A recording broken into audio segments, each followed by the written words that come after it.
একজন মানবিক নির্বাহী কর্মকর্তা জনাব ফারুক আহমেদের এখানে পূর্ণ বহাল করা জনস্বার্থে।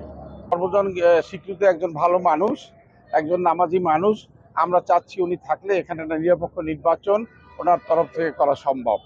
বাংলাদেশের প্রথম ইমিউনিটি বুস্টার সমৃদ্ধ ফ্যান্টাস্টিক হ্যাপি এনার্জি বিস্কিট।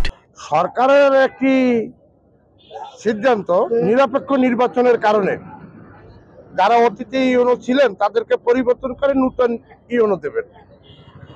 কখনো কোথাও দেখা যায় যে বিএনপি চায়, জামাত ইসলাম চায় না, জামাত ইসলাম চায়, বিএনপি চায় না।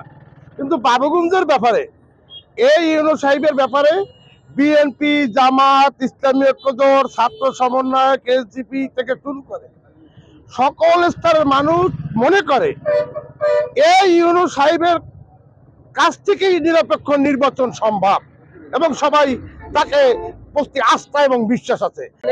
মহোদয় বাবুগঞ্জ উপজেলা সে তার অল্প সময়ের ভিতরে সে যে মানুষের আস্থা অর্জন করেছেন, সর্বস্তরের মানুষ তাকে চায়, সাধারণ মানুষ চায়, ধার্মিক মানুষ চায় এবং গরিব মানুষরা তাকে অত্যন্ত শ্রদ্ধা করে। সে সর্ব অবস্থায় মানুষের একেবারেই দোরগোড়ায় গিয়ে তাদের সাহায্য সহযোগিতা পৌঁছে দিয়েছেন এবং যে কোনো অসামাজিক কাজের সময় যখন আমরা তার কাছে গিয়েছি, তিনি রাত্রবেলা বৃষ্টি উপেক্ষা করেও সেই যাত্রাপালা বন্ধের জন্য তিনি সশরীরে ও জায়গায় গেছেন। আমার জানা মতে আমি দীর্ঘ প্রায় 20 বছরে বাবুগঞ্জ স্টেশনে ইমামতি করি থাকি, সংগ্রাম আন্দোলন করি। এতে এত সুন্দর সর্বস্তরে এত সুন্দরভাবে কাজ করার মতো ইউনো মহোদয় বাবুগঞ্জে আর আসে নাই। একজন অফিসার হিসাবে নয়, তিনি মানুষের জন্য, যা আমাদের একজন জনপ্রতিনিধিরাও যে কাজটি করে না, সেই রকম একজন মানবিক মানুষ ছিলেন, যিনি মানুষের বাবুগঞ্জের সর্বস্তরের জনগণ তাকে চায়, সৎ এবং যোগ্য। সেই হিসাবে আমরা মনে করি যে সরকার যে বদলিটা দিয়েছেন সেটা হলো নির্বাচনকালীন।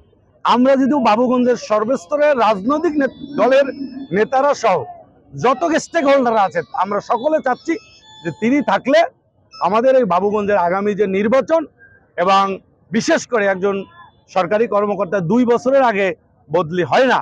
আমাদের এই বাবুগঞ্জে যে 1 বছরে যিনি উন্নয়নের রোল মডেল দেখিয়েছেন, রাস্তাঘাট সহ অসহায় মানুষের কাছে দাঁড়ানো, দুস্থ মানুষের কাছে পাশে থাকা, মসজিদ মাদ্রাসা উন্নয়ন, এই সকল অসমাপ্ত কাজটা তিনি আগামী 1 বছরে করতে পারবেন। এই জন্য আমরা মূলত আজকের এই কর্মসূচি করেছি।